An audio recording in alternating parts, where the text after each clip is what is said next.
ଗୋଟାଏ ଦିନରେ 3 ବିମାନ ଦୁର୍ଘଟଣା 179 ଜଣଙ୍କର ମୃତ୍ୟୁ। ଆସନ୍ତୁ ଜାଣିବା ଏହାର ସର୍ବିଶେଷ ଖବର ବିଷୟରେ।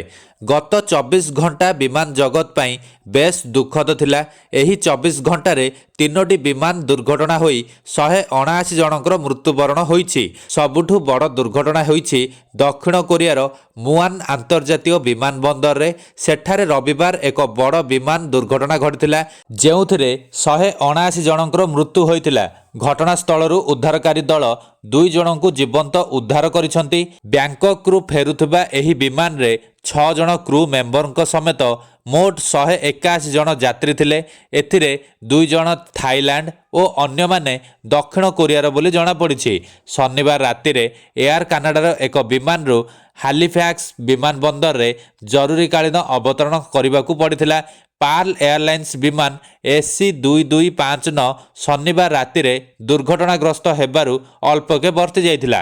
ଅନ୍ୟପକ୍ଷରେ ଶନିବାର ବିଳମ୍ବିତ ରାତିରେ ନରୱେର ଓସ୍ଲୋ ଟପ୍ ସାଣ୍ଟ ଫ୍ଲିଓଟ୍ ବିମାନ ବନ୍ଦରରେ ଜରୁରୀ ଅବତରଣ ସମୟରେ KLM ରୟାଲ ଟଚ୍ ଏୟାରଲାଇନ୍ସର ଏକ ବିମାନ ରନୱେରୁ ଖସିଯାଇଥିଲା। ଓସ୍ଲୋ ଏୟାରପୋର୍ଟରୁ ଆମଷ୍ଟରଡାମ ଅଭିମୁଖେ ଉଡ଼ାନ ଭରିଥିବା ବୋଇଂ 737-800 ବିମାନରେ ହାଇଡ୍ରୋଜେନ ସିଷ୍ଟମରେ ସମସ୍ୟା ଦେଖାଦେଇଥିଲା। ଏହାପରେ ବିମାନଟି ଓସ୍ଲୋଠାରୁ 110 କିଲୋମିଟର ଦକ୍ଷିଣରେ ଥିବା ସାଣ୍ଡଫିଓର୍ଡ ବିମାନ ବନ୍ଦରରେ ଅବତରଣ କରିବାକୁ ନିଷ୍ପତ୍ତି ନେଇଥିଲା। ସୁରକ୍ଷିତ ଅବତରଣ ସତ୍ତ୍ୱେ ବିମାନଟି ରନୱେରୁ ଖସିପଡ଼ି ନିକଟସ୍ଥ ଘାସ ପଡ଼ିଆରେ ଅଟକି ଯାଇଥିଲା।